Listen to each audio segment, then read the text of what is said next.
Alex, a community member. That's why he has that cool little symbol next to his name. Thank you, Alex, for your support. Question: will there be any surprises from Energy Lathrop Factory? How do you think about this, Omar? I'm guessing for Q1. I mean, I think there will be. A lot of people have sort of just written off the energy business. They don't expect much from it because historically it hasn't been too much to write home about. And especially in the last 2 years, the energy business has sort of suffered from the chip shortage more than the automotive because Tesla knows that automotive is what people look at. When they had a chip shortage, they prioritized automotive to the expense of, mega packs and power walls and things like that. But now things are really starting to change a lot.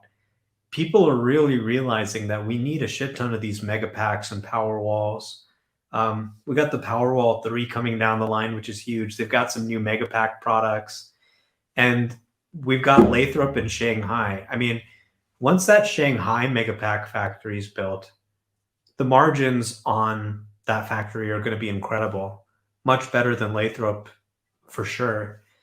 And in California and in the United States, they've now got a 30% federal tax credit that you can get on the price of any battery, whether that's a Powerwall or a mega pack or whatever. That's huge, 30%. And guess what? You don't even need to get solar. It used to be that you needed to buy solar plus battery to qualify. Now you can just buy the battery by itself.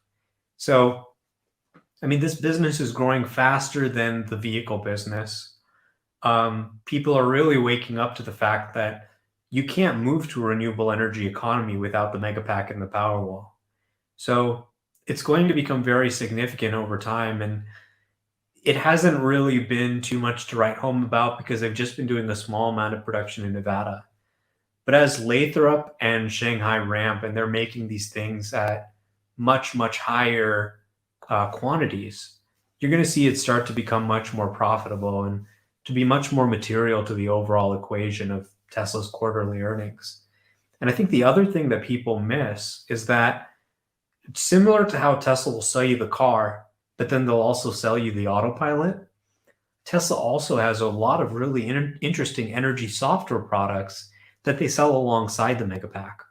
Like, for example, you got autopilot for the car, you got auto bidder for the Megapack.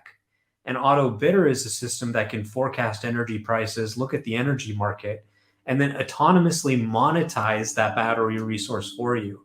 So rather than having someone try to operate and trade energy, you just set it and forget it. The battery goes and makes money itself.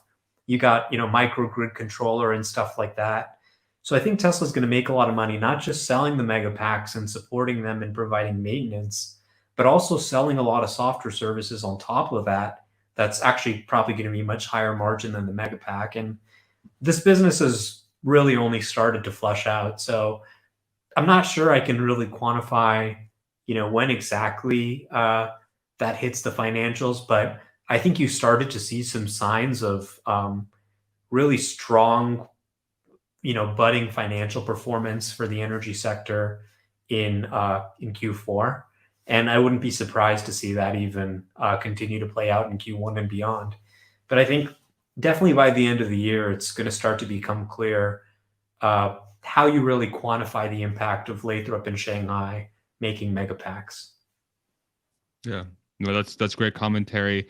It's yeah, I think by the end of the year, I would be surprised if energy isn't a big part of the discussion with Tesla because they're going to have 4 quarters to ramp up Lathrop, and they'll be building out Shanghai. And so once Lathrop is proven out to be quite a profitable center for Tesla, and they're like, oh my God, they're literally going to double it out of China next year, or end of next year, they'll have the production to be able to double it. I think at some point they'll start getting credit for that. And you go super long term and you extrapolate out the potential of this business, it's hard to kind of almost wrap your head around it of how transformative it is. And then the sort of, and I hate this word, this synergistic sort of relationship with the car business, where the scaling of the battery side of the business on energy is going to help lower the cost of batteries on the car business as well, which is going to allow them to even lower the cost of the cars even further, to the point that maybe they're making insane amounts of profits depending on how much demand there is for that product relative to its peers. So yeah, it's we'll see what happens.